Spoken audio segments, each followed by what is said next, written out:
Hello అండి, శ్రోతలందరికీ నమస్కారం. మన అలనాటి కథలు ఎవర్ గ్రీన్ స్టోరీస్ ఛానల్కి మీ అందరికీ స్వాగతం. బారిస్టర్ పార్వతీశం మూడో భాగంలో ఉన్నాము. రచన మొక్కపాటి నరసింహశాస్త్రి గారు. పార్వతీశం ఇంగ్లాండ్ ప్రయాణం గురించి, ఇంగ్లాండ్ ప్రయాణానికి కావలసిన సామాగ్రి గురించి, అతను తీసుకున్న పడిన అవస్థల గురించి అన్నీ కూడా ముందు భాగంలో తెలుసుకున్నాము. ఇప్పుడు మూడో భాగంలో ఏం జరగబోతుందో తెలుసుకుందాం.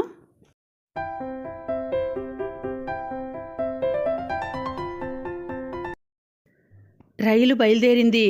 ఇంకో 10 నిమిషాలకు ఎగ్మూర్ స్టేషన్లో ఆగింది. అక్కడ బంట్రోతుని అడిగితే ఇదంతా చిన్నపట్నమేనన్నాడు. ఎంత గొప్ప పట్నమని ఆశ్చర్యపోతూ ఊరు మధ్య నుంచి కూడా రైలు వేశారు, ప్రజలకేమీ ప్రమాదం ఉండదు కదా అనుకున్నాను. ఇంతట్లోకే నా పెట్టెలోకి 4 6వ వాళ్ళు రాబోయారు. చిలకల్లా వస్తున్నారా నాయనా, అవతలకి దయచేయండి అన్నాను. వాళ్ళు నా మాట వినిపించుకోలేదు, మాట్లాడకుండా తలుపు తీస్తున్నారు. అబ్బాయిలు, మీకు తెలియదు, ఇది 2nd క్లాసు, ఇందులో ఎక్కితే జుల్మానా వేస్తారు, అవతలికి వెళ్ళి ఇంకో పెట్టెలో ఎక్కండి అన్నాను. అందులో ఒకడు నా ముఖం కేసి చూసి, నువ్వు ఇక్కడున్నావే, 4th క్లాస్ పెట్టెలో ఎక్కవలసిన మనిషివలే ఉన్నావు, దయచేయమని వచ్చి రాని తెలుగులో అన్నాడు. వాళ్ళ సాహసం చూస్తే నాకు ఆశ్చర్యం వేసింది. చిత్తం పెంకెతనానికి సౌందర్యానికి మీది పుట్టిల్లు, ఇంక కబుర్లకేమి లోటు గనుక అధిక ప్రసంగం చేయకు, దయచేయమన్నాను. నేను అన్నదంతా వాళ్లకు బాగా అర్థం కాలేదని తోస్తోంది. అందుచేత వాళ్ళు నా మాట వినిపించుకోనట్టు నటించారు. సరిదా అయ్యా, నీవు జాస్తి వాయాడకయ్యా, మాకు తెలుసును అన్నాడొకడు. ఇంతట్లోకే గార్డు అలా వెడుతున్నాడు. వీళ్ళని అవతలకి గెంటివేయమని చెబుదామని కేక వేశాను. వాడు నా మాట వినిపించుకోకుండా చక్కా పోయాడు. ఇంతట్లోకే వీళ్లకు తోడు ఇంకో ఆయన చేరాడు. ఆ వచ్చినాయనకి తోటి వాళ్ళి సంగతంతా చెప్పారు. నాకు ఇంగ్లీష్ రాదనుకున్నారు కాబోలు. వాళ్ళు ఒట్టి పల్లెటూరి దద్దమ్మలా ఉన్నాడు. గార్డుకి 1 రూపాయో 2 చేతిలో పెట్టినట్టున్నాడు. ఇంకా పాపం పెట్టంతా తనదే అని అనుకుంటున్నాడు అని వాళ్ళల్లో వాళ్ళు అనుకున్నారు. నేను గార్డుకు రూపాయి ఇచ్చినట్టు వీళ్ళకెలా తెలిసిందా అనుకుని, అనవసరంగా అట్టే మాట్లాడకండి, చిన్నపట్నం అంత ఊరు కాకపోయినా నేను నర్సాపురంలో చదువుకున్నాను, నేను గార్డుకేమీ ఇవ్వలేదు, మీ వైఖరి చూస్తే తెలియక పొరపాటున 2nd క్లాస్లోకి వస్తున్నారేమోననుకొని మీ మేలుకోరే చెప్పాను. మీరు ఈ టికెట్లే కొనుక్కున్నట్లయితే ఇందులోకే రావచ్చు, నా అభ్యంతరం ఏమీ లేదు అన్నాను. దర్జాగా గార్డు రూపాయి పుచ్చుకొని మోసం చేశాడు కదా అనుకున్నాను. పైగా అనవసరంగా వీళ్లతోటి పేచీ కూడా ఎందుకు అనుకున్నాను. పేచీ పెట్టినా ఏం లాభించేటట్టు కనిపించలేదు. నేను అనవసరంగా దెబ్బలాడే స్వభావం కలవాణ్ణి కాను. అందులో లాభించేది ఏమీ లేదని తెలుసుకున్న తర్వాత అసలే పేచీలోకి దిగను. ఒకవేళ పొరపాటున దిగినా తక్షణం గౌరవంగా ఇంగ్లీష్ వాళ్ళు యుద్ధంలో తమ పని మరోలాగా అవుతుందనుకున్నప్పుడు మర్యాదగా యుక్తిగా వెనక్కు తగ్గుతారని మా మేస్టారు చెప్పినట్లు నేను అటువంటి సందిగ్ధ సమయంలో వెనుకంజ వేస్తాను. కానీ రూపాయి అనవసరంగా గార్డుకిచ్చినందులకు మాత్రం చాలా విచారంగా ఉంది. ఏమి అంటే పైకి మరోలాగు కనపడ్డా నేను బహుజాగ్రత్త మనిషిని, అనవసరంగా డబ్బు ఖర్చు పెట్టడం నాకు ఇష్టం లేదు. అలా అని సమయం వచ్చినప్పుడు వెనక్కి తీసేవాణ్ణి కాను. కానీ మంచో చెడో కొంచెం దూరాలోచన కలవాణ్ణి గనుక ఒక్కటే పద్ధతి పెట్టుకున్నాను. 1 వేసి 10 లాగాలనే పద్ధతిలో వాణ్ణి. అందుకనే వాడేమనుకున్నా, నేను ఒట్టి వెర్రివాణ్ణి అనుకున్నా గార్డుకు 1 రూపాయి ఇచ్చాను. రూపాయి పోయినా దూరపు ప్రయాణం గనుక ఇరుక లేకుండా సౌఖ్యంగా 4 ఎక్కే పెట్టెలో నేను ఒక్కడనే కూర్చోవచ్చును కదా అనుకున్నాను. కానీ నా జన్మలో ఈసారి మటుకు మోసపడ్డాను. ఇదివరకెప్పుడు ఇంత దొంగని చూడలేదు. ఇప్పుడు పెట్టెలో ఇంకొకరెక్కారనే విచారం లేదు. నాకు పట్టుకున్నదేమిటంటే, నిష్కారణంగా వాడు నన్నెందుకు ద్రోహం చేయాలని, కావాలంటే దేహి అని చెయ్యి చేస్తే లేదంటానా? నేనేమంతా కష్టసుఖాలెరుగని వాడినా కాదే. మానవ స్వభావంలో ఎంత దుర్మార్గముంది. అందులోనూ వాడు దొరకూడాను. అంత మోసగాళ్ళు కనుకనే వాళ్ళింతటి రాజ్యం సంపాదించగలిగారు. లేకపోతే వాళ్ళ అబ్బతరమా, తాతతరమా? అందుకనే గొప్ప గొప్ప వాళ్ళంతా, బోడే నారాయణరావు లాంటి ప్రభృతులంతా వీళ్లను దేశంలో నుంచి వెళ్ళగొట్టాలని చూస్తూ ఉన్నారు. పోనీ మన బోటి వాళ్లే వాళ్ళు కూడాను. నా పెట్టెలో ఎక్కినందువల్ల నాకు నష్టమేమీ లేదు, గార్డుకిచ్చిన రూపాయి తప్ప. అయినా ఎక్కిన వాళ్ళు ఏ తెలుగు వాళ్ళో అయితే కాస్త మాటామంతి ఆడడానికి, కష్టము సుఖము చెప్పుకోవడానికి వీలుగా ఉండేది. అదేదీ లేకుండా కలలోకి వచ్చే రూపు, గ్రామసింహంలు వాదించుకుంటున్నట్లు సంభాషణ వీళ్ళును. ఈ అరవవాళ్ళు వచ్చారేమా అని మటుకు మహా కష్టంగా ఉంది నాకు. చెప్పొద్దు మరి. ఇంతట్లోకే రైలు బయలుదేరడానికి గార్డు ఈల వేశాడు. ఈ వచ్చిన 4-5గురిలోనూ ఆఖరున వచ్చిన ఆయన ఒక్కడే లోపలికి వచ్చాడు. తక్కిన వాళ్ళంతా ఊరికే ఎన్ని సాగనంపటానికి వచ్చినట్టు తోస్తోంది. ఒక్కడే అయినప్పుడు ఆయనలో ఆయన మాట్లాడుకోలేడు కదా. మాట్లాడితే నాతో మాట్లాడాలి, లేకపోతే మాట్లాడకుండా ఊరుకోవాలి. అందుచేత ఎలాగైనా పర్వాలేదనుకున్నాను. రైలు బయలుదేరింది. చాలా దూరం వరకు చిన్న చిన్న స్టేషన్లు దగ్గరలో చాలా ఉన్నాయి. అక్కడెక్కడా రైలు ఆగలేదు. రైలు ఆగనప్పుడు మధ్యన ఇన్ని స్టేషన్లు ఎందుకు కట్టారా అనుకున్నాను. పెట్టెలో కూర్చున్న ఆయనను అడుగుదామనుకుని ఇదివరకే పల్లెటూరు దద్దమ్మన్నాడు. ఈ ప్రశ్న వేస్తే ఇంకా ఏమంటాడో అనుకుని ఊరుకున్నాను. కానీ చెన్నపట్నము పొలమేరెక్కడో మటుకు చెప్పండని కోరాను. ఈ చిన్న చిన్న స్టేషన్లన్నీ చెన్నపట్నంలో చేరినవే అని చెప్పాడు. ఇంగ్లాండు కంటే కూడా చెన్నపట్నమే తప్పకుండా పెద్దదనుకున్నాను. ఈ ఊళ్ళో బంధువులు స్నేహితులు ఒకళ్ళనొకళ్ళు చూసుకోవాలంటే పొరుగురు ప్రయాణంలాగే ఉంటుంది కదా అనిపించింది. ఊరికి ఒక చివర ఉద్యోగస్తులు, రెండో చివర ఆఫీసు ఉంటే అక్కడికి వెళ్ళడం ఎలాగా అనుకున్నాను. పోనీ అన్ని స్టేషన్లు ఉన్నాయి కదా, అయినా రైలు ఆగదు. ట్రాము కార్లైనా ఊరంతా ఉన్నట్టు కనిపించదు. ఇంకా వీళ్ళు ఏ ఎద్దుబండో జట్కా బండో ఎక్కితే ఆఫీస్కు వెళ్ళడం ఎప్పుడు, అక్కడ పని చేయడం ఎప్పుడు, మళ్ళీ ఇంటికి రావడం ఎప్పుడు? రాకపోకలకే వీళ్ళ జీతంలోనూ జీవితంలోనూ సగం సరిపోతుందే ఎలాగా అనుకున్నాను. పోనీ పని పాటల సంగతి అలా ఉండగా ఇందులో పెద్ద ఉద్యోగస్తులు చిన్న ఉద్యోగస్తులు కూడా ఉంటారాయనో. నెలకు ఏ 15 రూపాయలో సంపాదించుకునే గుమస్తా బతకడం ఎలాగూ? ఇంత దూరం వాడు రోజూ 2 సార్లు నడుస్తాడా, బండెక్కుతాడా? బండెక్కేటట్టు అయితే వాడు నెల రోజులు కష్టపడి చెమటోడ్చి సంపాదించి ఒక్కరోజు బండికే సరిపోతుందే. పొద్దున నా దగ్గర బండివాడు మైలుకి రూపాయి చొప్పున గూబలు వడేసి పుచ్చుకున్నాడే. ఇంకా వీళ్ళు తెచ్చింది కాస్త బండికే పెడితే పెళ్ళాలకి పిల్లలకి ఏం మిగులుతుంది అనుకున్నాను. కావడము వాళ్ళు తినడము పులుసు చారు మెతుకులు అయినా దానికి కూడా కొంత కావాలి కదా. ఎంతసేపు ఆలోచించినా నాకేమీ ఉపాయం తోచలేదు. నేనైతే సూక్ష్మబుద్ధి కలవాన్నే కానీ ఈ సమస్య మాత్రం విడగొట్టలేకపోయినాను. ఏమీ తోచక నాతోటి ప్రయాణం చేస్తున్న పెద్ద మనిషి ఎవరో ఒకసారి చూద్దామనుకుని అది వరకు చూస్తున్న వాణ్ణి లోపలికి తిరిగి చూశాను. ఆయన నాకేసి అది వరకే నిదానంగా చూస్తున్నాడు. మా ఇద్దరి కళ్ళు కలుసుకున్నాయి. మీదే ఊరండి అని అడిగాడు ఆయన. నర్సాపురం అన్నాను. మా ఊరు నర్సాపురం కాకపోయినా మొగల్తుర్రు అని చెప్తే ఆయనకు తెలియకపోతుంది. మళ్ళా అదెక్కడని అడగడము నేను చెప్పడము ఇదంతా ఎందుకని నర్సాపురం అంటే చులాగ్గా తెలుస్తుందని ఇలా చెప్పాను. మీరెందాక వెడుతున్నారన్నాడు. ఏవో సామాన్యంగా తరచూ వెడుతూనే ఉంటాననే భావం కలిగేటట్టు. ఇక్కడికే కొలంబో దాకా వెడుతూ ఉన్నాను అన్నాను. అలాగా అని నాకేసి నిదానంగా చూసి కొంపతీసి ఇంగ్లాండ్ వెళ్ళడం లేదు కదా, వాలకం చూస్తే అలా కనిపించదు కానీ అంతకంటే కొలంబో వెళ్ళవలసిన పనేమీ కనిపించదు అన్నాడు. అలాగా అండి, నా వాలకం ఎందుచేత అలా కనిపించడం లేదు? అందులో తమరేం లోటు కనిపెట్టారన్నాను. అబ్బాయ్, మీ తెలుగుదేశంలో ఒక చిన్న కథ ఉంది. ఒక శాస్త్రులు గారు ఊరికి వెడుతున్నారట. ఆయన్ని చూసి ఒక తుంటరి కుర్రాడు, ఏమండోయ్ తిమ్మన్నగారు, ఎందాకా దయచేస్తున్నారు అన్నాడట. నాయనా, నీవెవరో జ్ఞాపకం రాకుండా ఉంది. నన్నెక్కడెరుగుదువు, నా పేరెవరు చెప్పారు అని అడిగాడట ఆయన. అడిగితే వాడు నవ్వుతూ, అయ్యా, నేను ఇదివరకెప్పుడూ తమ దర్శనం చేయలేదు. అయినా తమ ముఖం చూస్తే తమ పేరు తిమ్మన్నగారే అయి ఉంటుందని ఊహించాను. నా ఊహ నిజమైందని చక్కాపోయాడట. అలాగా నువ్వు వేరే అడగాల నాయనా? సరే, దానికేంలేండి, అసలేం కనిపెట్టారేమిటి అన్నాను. చెప్పనా? నిజం చెబితే నువ్వు ఏమన్నా అనుకుంటావేమో అన్నాడు. పర్వాలేదు చెప్పండి అన్నాను. నీ పెట్టె చూస్తే పల్లెటూరని ఎప్పుడూ దూర ప్రయాణం చేసి ఎరుగవని తెలుస్తున్నది. నేను పెట్టెలోకి వస్తుంటే రావద్దనడం చూసి నీవు ఎప్పుడూ రైలు ప్రయాణం చేయలేదని, ఒకవేళ చేసినా ఎప్పుడూ సెకండ్ క్లాస్లో ఎక్కలేదని, ఎప్పుడూ పెద్ద మనుషులతో సంచరించలేదని తెలిసింది. అందుచేత ఇంత పల్లెటూరు వాడవు నిజంగా ఇంగ్లాండ్ వెళ్తున్నావేమో అనుకున్నాను. లేకపోతే నువ్వు కొలంబో వెళ్ళడానికి తగిన కారణమేమీ కనిపించదు. ఆ పైన నాటుకోడి పెట్ట తలలా ఉన్న నీ తలకాయ చూస్తే నీకు క్రాఫింగ్ అలవాట్లేదని, జుట్టు ఉండేదని, అది ఇవాళే తీసివేయించావని తెలుస్తోంది.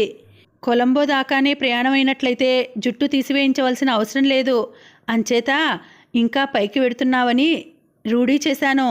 ఇంట్లో కూడా చెప్పకుండా వెళ్తున్నావని నా అనుమానం. లేకపోతే బొంబాయి వెళ్లకుండా కొలంబో ఎందుకు వెళ్తావు? ఏమంటావు? నేను చెప్పింది నిజమా అబద్ధమా? ఉన్నమాట చెప్పు, మీ వాళ్లతో చెప్పనులే అన్నాడు. ఆయన మాటలు ఒక్కొక్కటే వింటుంటే నా పై ప్రాణాలు పైన ఎగిరిపోయాయి. ప్రపంచంలో ఇంతమందిని చూశాను, కానీ ఇలాంటి వాడిని మటుకు ఎప్పుడూ చూడలేదు. ఈయన అరవవాడైనా అఖండుడిలా ఉన్నాడు. తెలుగు కూడా బాగానే మాట్లాడాడు. ఒకవేళ తెలుగుదేశంలో ఉన్నాడేమో కొంతకాలం. లేకపోతే సెకండ్ క్లాస్లో ప్రయాణం చేయదగినంత డబ్బెక్కడిది అరవవాళ్లకు? తెలుగుదేశంలో సంపాదించకపోతేను అనుకున్నాను. ఏమైతేనేమి అఖండమైన తెలివితేటలు. తన గుట్టంతా తెరిచిన పుస్తకంలో చదివినట్టు నిమిషంలో కనిపెట్టేశాడు. ఈయన వల్ల ఏమీ ప్రమాదం రాదు కదా అనుకుని, అయినా ఈయనెవరో, ఈయన సంగతులేమిటో, సందర్భం ఏమిటో అడిగి తెలుసుకుందాము. ఎలాగైనా ఈయనతోటి కొంత స్నేహంగా ఉంటేనే నయమనుకున్నాను. లేకపోతే ఇంటికి కోపం చేత ఉత్తరం రాస్తే చిక్కు. ఎందుకైనా కొంచెం జాగ్రత్తగా ఉండటమే మంచిదని. చిత్తం తమరు ఊహించినది చాలా భాగం వాస్తవమే. నేను ఇంగ్లాండ్ వెడుతున్నాను. తమదే ఊరు? తెలుగు కూడా బాగా మాట్లాడుతున్నారు. తెలుగుదేశంలో ఎప్పుడైనా ఉన్నారా ఏమిటి అన్నాను. అనేప్పటికీ ఆయన కొంచెం నవ్వి, అబ్బాయ్ మాది తిరుచానపల్లి. నేను చిన్నప్పటి నుంచి తెలుగుదేశంలోనే ఉండేవాడిని. మా తండ్రి స్టేషన్ మాస్టర్గా పనిచేసి చాలా కాలము రాజమహేంద్రవరము, నిడదవోలు, ఏలూరు మొదలైన ఊళ్ళల్లో ఉండేవారు. నేను ఇంగ్లాండులో చదువుకున్నాను. ఇంజనీరు పరీక్ష అయ్యి నేను చాలా కాలము మీ ధవళేశ్వరంలోనూ, సెట్టిపేటలోనూ, బెజవాడలోనూ ఉన్నాను. అందుచేత నాకు తెలుగు బాగా అలవాటు అన్నాడు. దాంతోటి నా కాళ్ళు చల్లబడ్డాయి. అది వరకు దాకా తొందరగా కొట్టుకుంటూ ఉన్న గుండె ఒక్క క్షణం ఆగిపోయింది. ఇంకా మా ఇంటి పేరు, మా నాన్న పేరు అడిగి తెలుసుకొని ఇంటికి ఉత్తరం రాస్తాడు. నా కొంప మునిగిందనుకున్నాను. మరొకళ్ళైతే గుడ్లు మిటకరించే వాళ్ళే. నేనింకా కొంచెం ధైర్యం గలవాణ్ణి గనుక ఆగిపోయిన గుండెను ఆడించి మళ్ళీ ఆయనతోటి సంభాషణ ఆరంభించాను. చిత్తం అలాగా అండి? ఇంగ్లాండు దయచేశారండి? అక్కడ మన వాళ్ళు ఎవరైనా ఉంటారా అండి? బస అది దొరికిందా? భోజనము అది సదుపాయంగా ఉంటుందా అండి అన్నాను. ఉన్నారు, ఏదో కొద్దిమంది మన వాళ్ళు ఉన్నారు. మొత్తం మీద సౌఖ్యంగానే ఉంటుంది అని. అబ్బాయి నీకక్కడ స్నేహితులు ఎవరైనా ఉన్నారా? అక్కడికి ఏమేమి కావాలో అన్నీ కనుక్కున్నావా? అక్కడ ఎలా నడుచుకోవాలో, ఆ దేశ ఆచారాలేమిటో ఏమన్నా తెలుసుకున్నావా అన్నాడు. అనేప్పటికీ పోనీ పెద్ద మనిషి కదా అని కొంచెం గౌరవంగా మాట్లాడితే నన్ను చిన్న కుర్రాడి కింద కట్టివేసి మాట్లాడితే అబ్బాయి అనుకుంటూ ఏమిటో దర్జాకపోతాడేమిటి? ఈయన ఎక్కువేమిటి, నా తక్కువేమిటి? ఈయన ఇంగ్లాండు ఇది వరకు వెళ్ళాడు, నేనిప్పుడు వెడుతున్నాను, అంతే తేడా. ఈ మాత్రం దానికి నన్నింత అగౌరవపరచవలసిన అవసరం లేదు. కాబట్టి ఈయనతో సంభాషణ ఇంక కట్టి పెడితే బాగుంటుందని ఆయన అడిగిన దానికంతా ఆ అని ఊ అని ఏకాక్షరముతోటి సమాధానం చెప్పి ఆయన ఇంకా ఏమిటో అడుగుతుంటే వినిపించుకోకుండా కళ్ళు మూసుకొని నిద్రపోతున్నవాడి వలె వెనక్కి జార్లపడి కూర్చున్నాను. దాంతోటి ఆయనకు కొంచెం కష్టం తోచింది కాబోలు. ఒక్క క్షణం ఊరుకున్నాడు. కానీ పాపం ఎంతసేపు ఊరుకోగలడు? ఆడే నోరు తిరిగే కాలు ఒక్క మాట ఊరుకోలేవంటారు పెద్దలు. ఆ మాట నిజమే. ఆయన ఒక్క నిమిషం ఊరుకొని, అబ్బాయ్ పాపం చాలా నిద్ర వస్తున్నట్లున్నది, పడుకోనాయనా అన్నాడు. ఏమిటి మీ అభిప్రాయం? నేనేమన్నా చంటిపిల్లవాడిని అనుకున్నారా అని అడుగుదామనుకుని ఆయనతో అకారణంగా ఘర్షణ ఎందుకని సమాధానం చెప్పకుండా నా బొంత తీసి పక్క వేసుకున్నాను. అది చూసి ఆయన ఊరికే లోపల నవ్వుకోవడం మొదలుపెట్టాడు. ఎవళ్ళు నవ్వితే లెక్కేమిటి మనకు? నవ్విన వాళ్ళ మూతే వంకరపోతుందనుకుని పోనీ మనకు మడత మంచం కూడా ఉందని చూపించడానికి అది కూడా పైకి తీద్దామా అనుకుని, అయినా కొద్దిగా ఇరుకుగా ఉంటుందేమోనని ఆ ప్రయత్నం మానేసి నా పక్క మీద కూర్చున్నాను. నాయనా ఈ బొంత నీతో కూడా ఇంగ్లండుకు తీసుకువెళ్తావా అన్నాడు. తీసుకువెళ్తాను. తీసుకువెళ్ళడానికి కాకపోతే మరి మధ్యదారిలో పారేవేయడానికి తెచ్చుకున్నానా? ఇందులో తమరంత ఆశ్చర్యపోవడానికి ఏమీ కనిపించదు అన్నాను. ఆయన నాకేసి సూటిగా చూసి, ఎక్కడైనా పొరపాటున మర్చిపోతావేమో సుమా, ఎక్కడా మర్చిపోకు. ఆ దేశంలో ఏ జమీందారైనా ఇది చూడడం తటస్థించి బహుమతి చేయమంటే ప్రాణం పోయినా ఎవళ్ళకి ఇవ్వకు. ఇటువంటివి వాళ్ళకుండవు. అందుచేత చాలామంది అడుగుతారు. జాగ్రత్త సుమా, ప్రాణప్రదముగా కాపాడుకో, పోగొట్టుకోకు. నీకిష్టమైతే మళ్ళీ ఇంటికి వచ్చేటప్పుడు బ్రిటిష్ మ్యూజియంకు బహుమతి చేయవచ్చు అని నాకు సలహా ఇచ్చి మళ్ళీ నవ్వడం ఆరంభించాడు. చిత్తం, ఈ విషయంలో తమ హితోపదేశం అనవసరమని ఆయన్ని మార్చాను. ఆయన అలాగే గుట్లు మిటకరించి నా కేసు చూస్తూ తనలో తను నవ్వుకుంటూ కూర్చున్నాడు. నా దారిని నేను పడుకుని సుఖంగా నిద్రపోయినాను. కానీ లోపల మటుకు బెదురుగానే ఉంది. ఆ మడత మంచమో పైనున్న మరచంబో పట్టుకుపోతాడేమోనని. ఆయన భయపడుతున్నట్లు కనిపించకూడదనుకొని నిద్రపోతూ మధ్య మధ్య మెలకువ తెచ్చుకుంటూ సామాను కేసు చూసుకుంటూ పడుకున్నాను. ఒకసారి లేచి చూసేప్పటికీ ఆయన ఎక్కడ దిగాడో గాని పెట్టెలో లేడు. సామానంతా జాగ్రత్తగానే ఉంది. శని విరగడైంది కదా అనుకున్నాను. మళ్ళీ ఎవళ్ళు ఆ పెట్టెలోకి ఎక్కలేదు. నేను లేచేసరికి బాగా తెల్లవారింది. దంతధావన ప్రయత్నం చేశాను. నీళ్ల సంగతి ఎలాగా అనుకున్నాను. నేను కూర్చున్న గదిలో ఒక మూల లావెటరీ అని తలుపు మీద రాసి ఉంది. అదేమిటో చూద్దాము, అందులో ఏమైనా నీళ్లుంటాయేమోనని తలుపు తీసుకుని లోపలికి వెళ్ళాను. గది బహుశుభ్రంగానే ఉంది. గోడకి చిన్న కుళాయి ఉండి ఆ నీళ్లు క్రింద పడకుండా దాని క్రింద ఒక చిన్న చక్కని కంచుబూర్ల మూకుడు ఉంది. ఆ ప్రక్కనే మధ్య రంధ్రమున్న కుర్చీపీట ఉన్నది. ఏ విధమైన దుర్వాసన లేదు. ఏర్పాటంతా చాలా బాగా ఉంది. ఇంగ్లాండు నుంచి వచ్చిన తర్వాత మా ఇంట్లో కూడా ఇలాంటి ఏర్పాటు చేయిస్తే బాగుంటుందని నిశ్చయించాను. కుళాయి దగ్గరికి వెళ్ళి తిప్పబోయాను. ఎంతసేపు తిప్పినా తిరగలేదు. ఎలాగా అని ఆలోచిస్తూ మరొక మాటు గట్టిగా తిప్పవలనని ప్రయత్నం చేశాను. చేయి జారి ముందుకు కుళాయి మీద పడ్డాను. అది వరదాకా ఎంత తంటాలు పడ్డా తిరగని కుళాయి దాని మీద చేయి జారి పడడంతోటే చెయ్యి అని నీళ్లు వచ్చి నా వంటి నిండా పడ్డాయి. మళ్ళీ నేను లేవడంతోటే ఆగిపోయాయి. ఏమిటి మాయా అని ఆలోచించి చూస్తే ఆ మీట లోపలికి నొక్కితే నీళ్లు వస్తాయి కదా అని తెలుసుకున్నాను. దంతధావనాది కాలకృత్యాలు తీర్చుకొని స్టేషన్లోకి అమ్మ వచ్చిన 4 ఇడ్లీ ముక్కలు తిని కాసిని కాఫీ నీళ్లు తాగి రైలు రోడ్డు ప్రక్కనున్న దేశమంతా చూస్తూ కూర్చున్నాను. అరవ దేశం కూడా చాలా చక్కని దేశమే. ఇంత చక్కగా ఉంటుందని ఎప్పుడూ అనుకోలేదు. ఎక్కడ చూసినా మంచి మంచి తోటలు, పంట భూములు, గొప్ప గొప్ప దేవాలయాలు, అంతా మన డెల్టాలాగా ఉంది. ఇంత తృణకాష్ట జల సమృద్ధి గల దేశస్థులు అంత దరిద్రులుగా ఉండి 8 రూపాయలకు 10 రూపాయలకు ఆశించి దేశాలు కాని దేశాలు ఎందుకు పోతారా అనుకున్నాను. మధ్యాహ్నం ఒక స్టేషన్లో గార్డు వచ్చి భోజనం కావాలా అని అడిగాడు. నా భోజనం సంగతి వీడికెందుకు, వీడేమన్నా పెడతాడా ఏమన్నానా. పెడితే మటుకు మనం తింటాము గనుకనా అని అక్కర్లేదు అన్నాను. అయితే మరేం చేస్తారు అన్నాడు.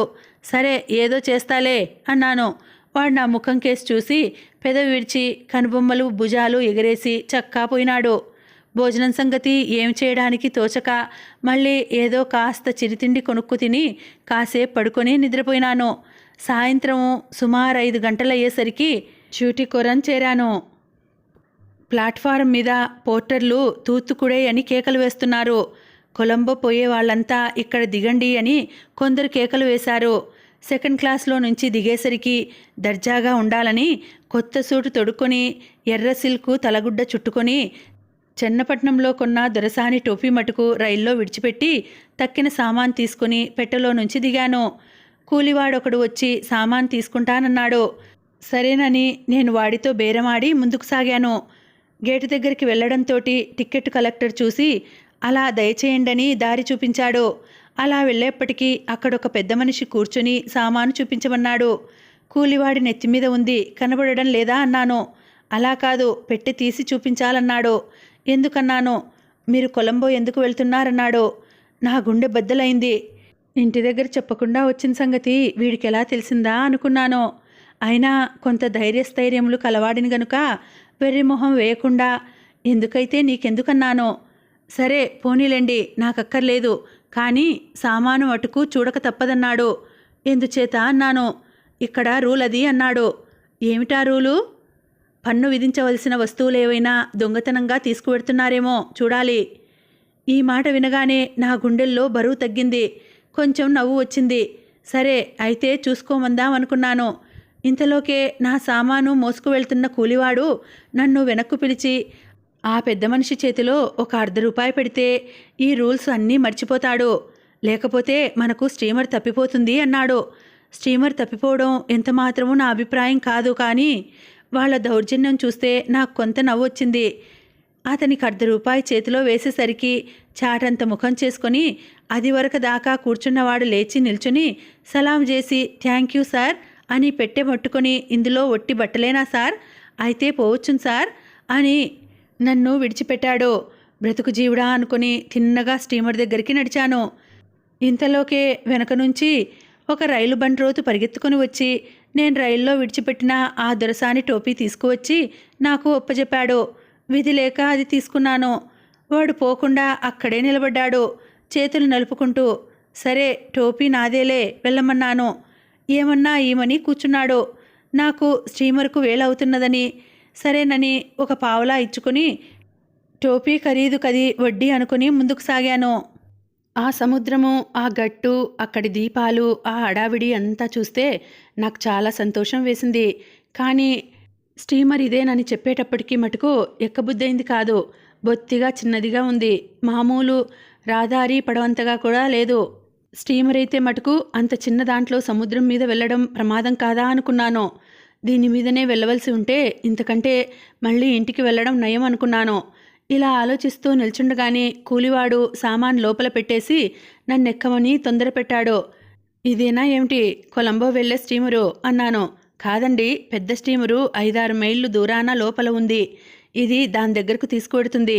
ఎక్కండి త్వరగా అన్నాడు. అయితే పర్వాలేదనుకుని ఎక్కాను. ఎక్కి అక్కడొక బల్ల మీద కూర్చున్నాను. కూర్చున్న కాసేపటికది బయలుదేరింది. మొత్తం జనం నాతోటి ప్రయాణికులు 25 మంది కంటే ఉండరు. బయలుదేరిన ఒక 5 నిమిషాల వరకు చాలా సరదాగా ఉంది. నీటి తుంపర్లు మీద పడుతూ నేల అంతకంతకు దూరమైపోతూ ఒడ్డునున్న దీపాలు దూరమైన కొద్దీ మినుకు మినుకుమంటూ అన్ని వైపులు చీకట్లు కమ్ముకు వస్తూ పైన నీలాకాశము, దానికి వేలాడగట్టిన పాదరసపు బుడగల్లాగా అనేక చోట్ల నక్షత్రాలు, క్రింద ఎటు చూసిన అగాధమైన సముద్రము, ఆ కెరటంల మీద లేస్తూ దిగుతూ ఉయ్యాల ఊతున్నట్టు అంతా మా బాగా ఉంది. నాకే కవిత్వము రాకపోవడము, ఇప్పుడున్న కవులకి తోడు నా బోటివాడు ఇంకొకడు బయలుదేరితే భరించలేకపోయేవాళ్ళు ఆంధ్రులు. కొంచెం సేపటికి పగల అస్తమానము భోజనం లేని కారణాన్నో ఎందుచేతనో కానీ ఉపద్రవమైన తలనొప్పి ఆరంభించింది. కాస్త ఎక్కడైనా ఒరుగుదామా అంటే ఎక్కడా ఖాళీ లేదు. అలాగే తల పట్టు కూర్చుండగా వికారం కూడా ఆరంభమైంది. ఏమిరా దేవుడా, ఎలాగూ కొంపదీసి జ్వరం వచ్చి పడిపోను గదా, ఇంత దూరం వచ్చి మళ్ళీ వెనక్కు వెళ్ళవలసి రాదు కదా. అన్నిటి మాట అలా ఉంచి మళ్ళీ ఇంటికి వెళితే నలుగురిలోనూ హాస్యాస్పదముగా ఉంటుందే అని ఏమీ తోచక కళ్ళు మూసుకొని కూర్చున్నాను. ఈ అవస్థలో ఇలా ఉండగా ఇంకో ఆలోచన తోచింది. దాంతోటి మరీ హడిలిపోయాను. ఆ ఆలోచన మొట్టమొదటనే తోస్తే ఎవళ్ళేమన్నా సరే, నవ్వినా సరే, తిట్టినా సరే మాట్లాడకుండా తిరుగు రైల్లో ఇంటికి చేరుకునేవాణ్ణి. ఇప్పుడేమి చేయను? వెనక్కు తగ్గడానికి వీలు కనబడదు. ముందుకు సాగితే బతికే ఎత్తు కనిపించదు. ముందుకు వెడితే నుయ్యి, వెనక్కి వెడితే గొయ్యి. అలాగుంది నా బ్రతుకు. ఏమీ తోచదు. ఇంకొకళ్ళ సలహా అడగడానికి మనసొప్పదు. ఒక్కసారి ఇంటి సంగతి జ్ఞాపకం వచ్చింది. ఆహా, ఎంత తెలివి తక్కువ పని జరిగింది అనుకున్నాను. నాకు ఇంగ్లండు వెళ్ళమని సలహా ఇచ్చిన వాణ్ణి నోటి నిండా తిట్టాను. ఒక్కడనే కొడుకునని నా మీద ఎంతో ఆశ పెట్టుకున్న నా తల్లిదండ్రులు ఎంత విచారిస్తారో కదా అనుకున్నాను. ఏమనుకుంటే ఏం లాభం? ఇంతకు అసలు సంగతి ఏమిటంటే ఈ చిన్న స్టీమర్లో నుంచి పెద్ద స్టీమర్ ఎక్కడమేలాగా అని సందేహం కలిగింది. కొంతసేపు ఏమీ తోచలేదు. హఠాత్తుగా మా ఊళ్ళో ఒకళ్ళు చెప్పుకుంటున్న సంగతి జ్ఞాపకం వచ్చింది. చిన్న స్టీమర్లో నుంచి పెద్ద స్టీమర్ ఎక్కే ఉపాయము చెప్పుకుంటున్నారిద్దరు.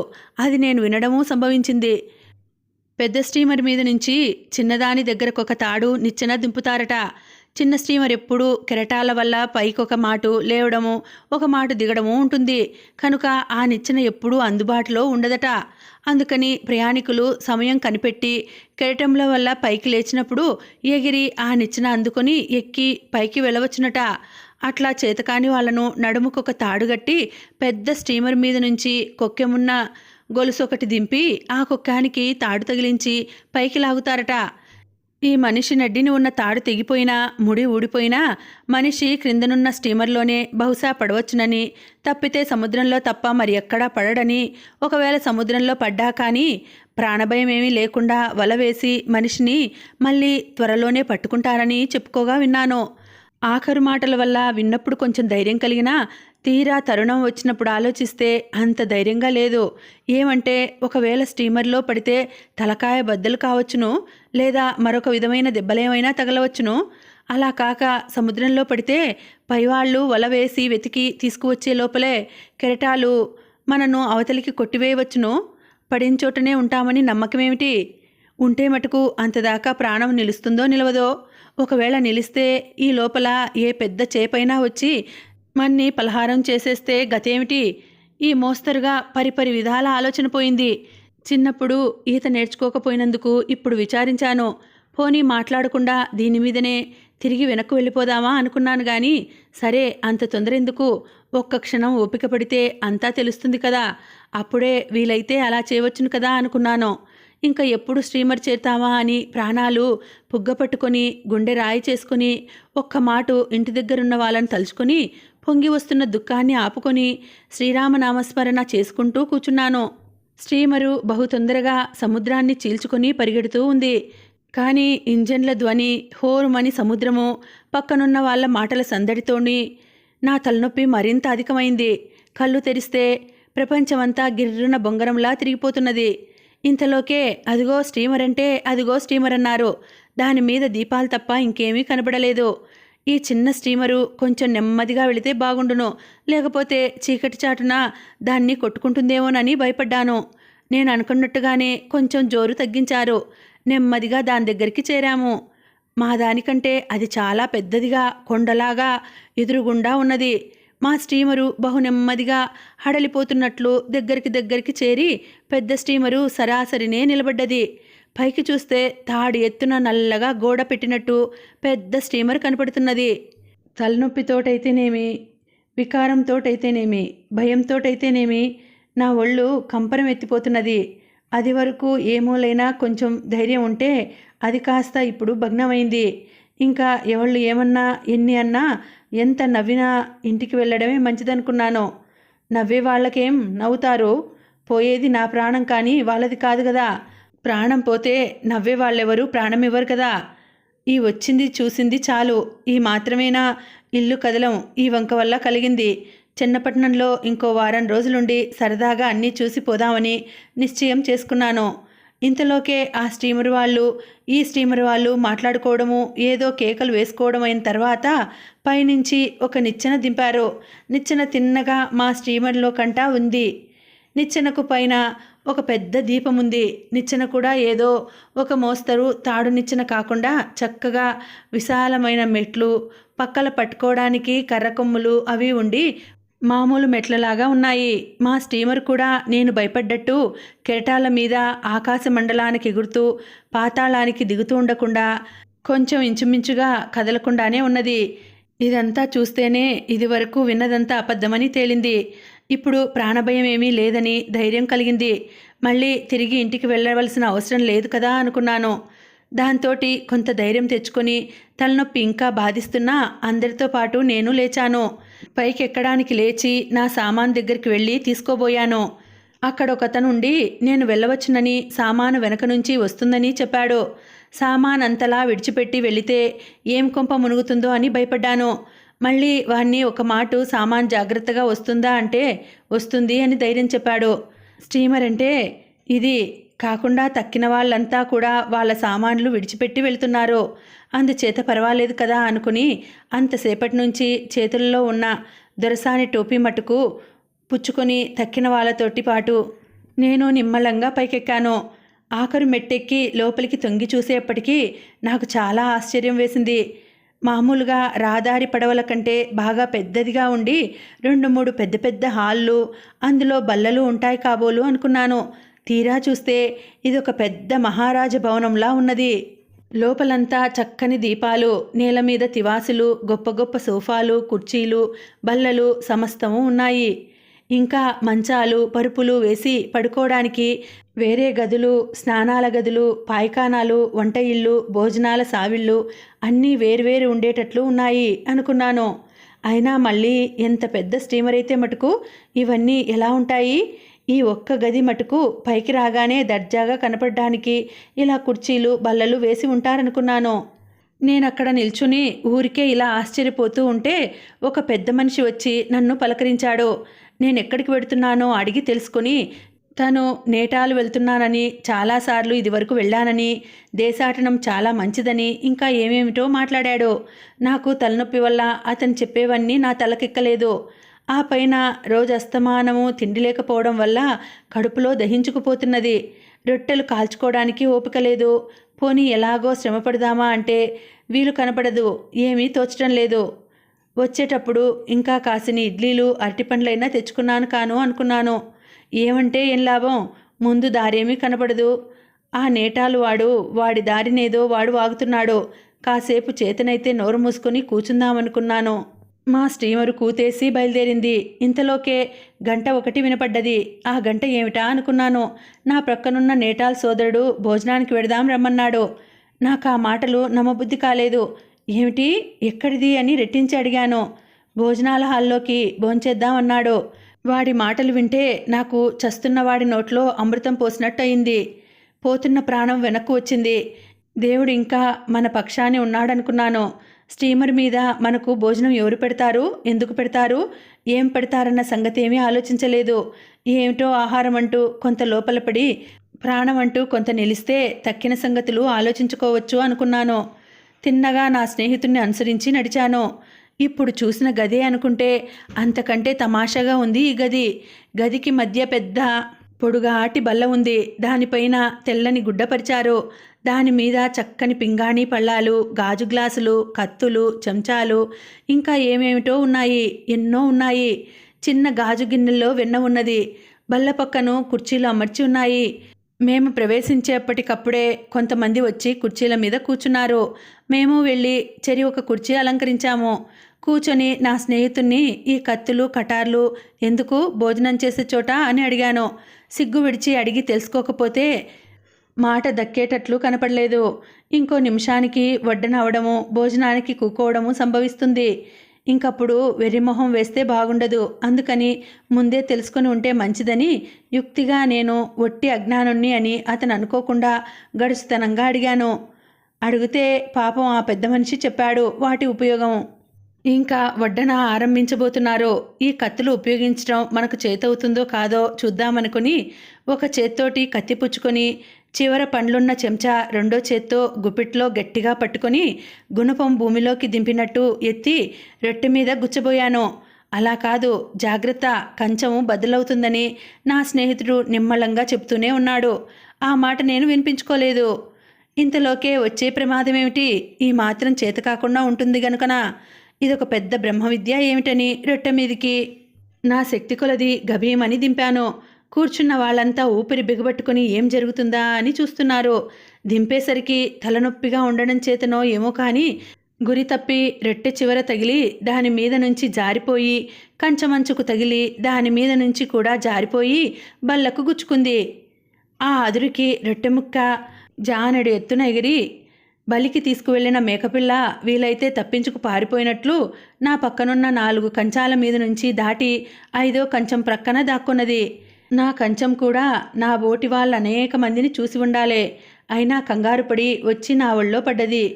ఇంతవరకు ప్రమాదమేమీ కలగలేదని సంతోషించాను. కంచం క్రింద పడితే 2 చెక్కలయ్యేది. దాని ఖరీదు ఏ అనో బేడో అయినా వాళ్ళు వచ్చి 2 రూపాయలో 3 రూపాయలో తెమ్మంటే చచ్చినట్లు ఇచ్చుకోవాల్సిందే కదా. అలాంటిదేమీ లేకుండా తప్పిపోయింది. ఇవాళ లేచిన వేళ మంచిదే అనుకున్నాను. నా ప్రక్కనున్న వాళ్ళంతా నవ్వడం మొదలుపెట్టారు. ఎందుకు వస్తుంది నవ్వు అలా అస్తమానము? అయిన దానికి కానిదానికిని ప్రమాదో ధీమతామపి అన్నారు. ఎవళ్ళకైనా వస్తుంది పొరపాటు. ఏమిటి దానికి? ఒళ్ళో పళ్ళెం తీసి మళ్ళీ బళ్ళ మీద పెట్టాను. అసలు దహించుకుపోతున్న ఆకలికి తోడు వాళ్ళు నవ్వడంతోటే నాకు కోపం వచ్చింది. ఇప్పుడు ఊరుకుంటే ఇంకా పరాభవంగా ఉంటుందనుకొని మళ్ళీ ఇంకో రొట్టె ముక్క చేత్తో తీసుకొని దేవుడిచ్చిన చేతులుండగా ఈ విధవ కత్తులు అవి ఎందుకు, మన ఇష్టం వచ్చినట్టు తింటే వాళ్ళేం కొడతారా తిడతారా అని నా స్వతంత్రం తెలియపరచడానికి ఆ రొట్టె ముక్క వెన్నలో అద్దుకొని కొరుక్కు తినడం మొదలుపెట్టాను. నా పక్కనున్న అతను వద్దని సలహా ఇస్తూనే ఉన్నాడు. కానీ నేను లక్ష్య పెట్టలేదు. అదివరదాకా నవ్వుతున్న తక్కిన వాళ్ళంతాను వాళ్ళకేదో నేను మహాపకారం చేసినట్లుగా నా కేసు కోపంగా చూడడం మొదలుపెట్టారు. చూస్తే నాకేం భయమా? నేను అంతకంటే కోపంగా వాళ్ళ కేసు చూసి నా పని నేను కానిచ్చాను. 2 ముక్కలు నోట్లో పెట్టుకున్నాను. అవి ఇంకా పూర్తిగా గొంతుకు దిగాయో లేదో మూడోసారి నోట్లో పెట్టుకుందామని చెయ్యెత్తాను. కడుపులో చెయ్యి పెట్టి కలిపినట్టు కలవరం బయలుదేరి పెద్ద తాడి లావున డోకు వచ్చింది. చటాలున చేతిలో రొట్టె ముక్క కంచంలో పారవేసి నోటికి చెయ్యి అడ్డు పెట్టుకొని లేచాను. ఎక్కడికి వెళ్ళడానికి ఏమీ చేయడానికి తోచలేదు. అంతకంతకు లోపల నుంచి ఊరికే పెళ్ళగిలి వస్తున్నది. ఆపడానికి శక్యం కావడం లేదు. ముందు గదిలో నుంచి అవతలికి పోదామని గుమ్మం కేసి 2 అడుగులు వేశాను. లోపల నుంచి వస్తున్న ప్రవాహం నా చేతిని అవతలికి తోసి కొంత బయటపడ్డది. మళ్ళీ చెయ్యి అడ్డు పెట్టుకున్నాను.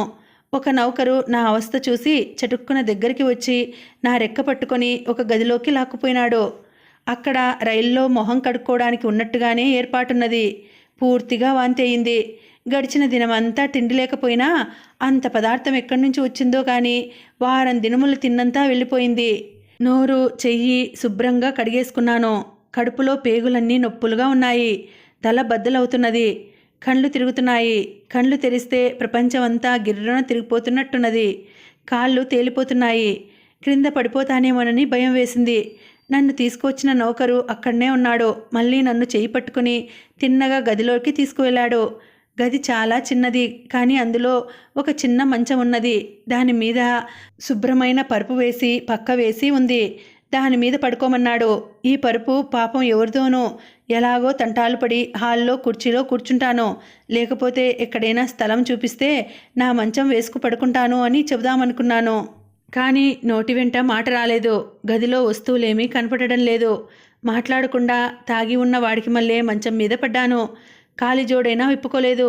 ఇదంతా భోజనం దగ్గర కూర్చున్న వాళ్ళ దృష్టిదోషం వల్లనేమోననుకున్నాను. కాస్త దిగదిర్చిపోసే వాళ్ళైనా లేరు కదా అని విచారించాను. ఈ తలనొప్పి అది చూస్తే పీడ జ్వరం ఏమైనా వస్తుందేమో అని అనుకున్నాను. ఇలా అనుకుంటుండగానే కళ్ళు కూరుకు వచ్చినాయి. ఇంకా నా ఒళ్ళు నాకు తెలియదు. కొంతసేపటికి రాత్రి నౌకరు వచ్చి లేపితే మెలకువ వచ్చింది. కళ్ళు తెరిచి చూసేసరికి తెల్లవారింది. కొలంబో చేరాము. లేవండి, దిగాలన్నాడు. లేచాను. తలనొప్పి తగ్గింది. తేలికగా ఉంది. జ్వరం గిరం ఏమీ రాలేదు. చులాగ్గానే తేలాను అనుకున్నాను. కులాసాగా ఉందా అని బంట్రోతు అడిగాడు. దివ్యంగా ఉందన్నాను. లేచి తలగుడ్డ సవరించుకుని నా సామాన్ ఎక్కడ ఉంది అన్నాను. క్రిందకు వెళ్ళిపోయింది, మీకంటే ముందేను, మీరు కూడా దయచేయండి అన్నాడు. రాత్రి చూసుకోలేదు. సామాన్ జాగ్రత్తగా ఉందో లేదో. పైనుండగా చూస్తే ఏమన్నా లోటు వస్తే అడిగిపోతానని కాబోలు. అప్పుడే దింపేశాడని భయం వేసింది.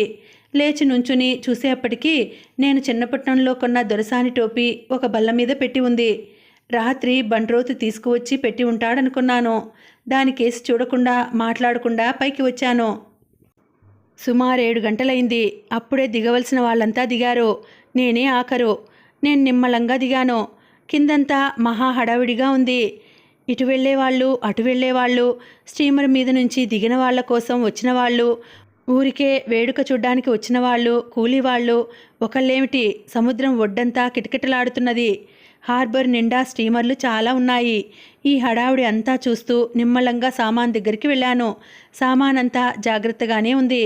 పాపం పెట్టె కూడా ఏమీ నలిగిపోకుండానే దింపారు వాళ్ళు వాళ్ళ ధర్మాన్ని.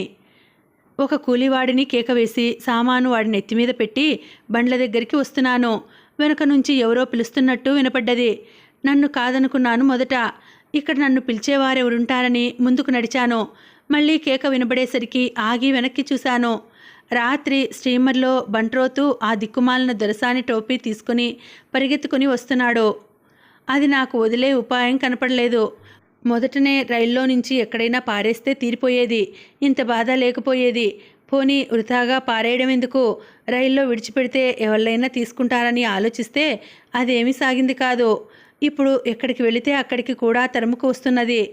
ప్రపంచంలో ఇంత న్యాయబుద్ధి ఉందని ఇదివరకు ఎప్పుడూ అనుకోలేదు. ఏ వస్తువైనా ఎక్కడైనా మర్చిపోతే మళ్ళీ ఇకది దొరకడం దుర్లభమని చాలామంది చెప్పారు. ఆ అభిప్రాయం సరికాదని ఇప్పుడే తెలిసింది. ఏదైనా ఎవళ్ళకైనా అనుభవంలోనికి వస్తే గానీ తెలియదు. ఇక ముందెప్పుడైనా ప్రపంచంలో అన్యాయము, దొంగతనం ఉందని చెబితే నేను నమ్మను. ఇక ఈ టోపీ ఎక్కడ మర్చిపోయినా నన్ను కూడా వెంబడించేటట్టున్నది. అందుకని మాట్లాడకుండా ఈసారి మటుకు టోపీ తీసుకొని ఎవళ్ళూ చూడకుండా ఏ అర్ధరాత్రి వేళో నడి సముద్రంలో గిరాటు వేస్తాను. లేకపోతే మళ్ళీ సముద్రంలోనైనా పగలు పారేస్తే ఏ దౌర్భాగ్యుడో చూసి అది వల వేసి తీసి మళ్ళీ తీసుకొచ్చి ఇస్తాడేమోనని భయం వేస్తోంది. ఆ టోపీ చూస్తే మటుకు నాకు మహా చెడ్డ అసహ్యం. బోలెడంత ఖరీదు, దాని మొహాన్ని తగలేయడమే కాకుండా పైగా అది పారేసిపోతుంటే వెనక నుంచి తీసుకొచ్చి ఇచ్చిన ప్రతివాడికి ఏదో బహుమతి చేసి నాకమిత ప్రియమైన వస్తువేదో పోకుండా తీసుకువచ్చినట్టు సంతోషం కనపరచాలి. ఇంత మటుక్కి సహించడమే చాలా కష్టం.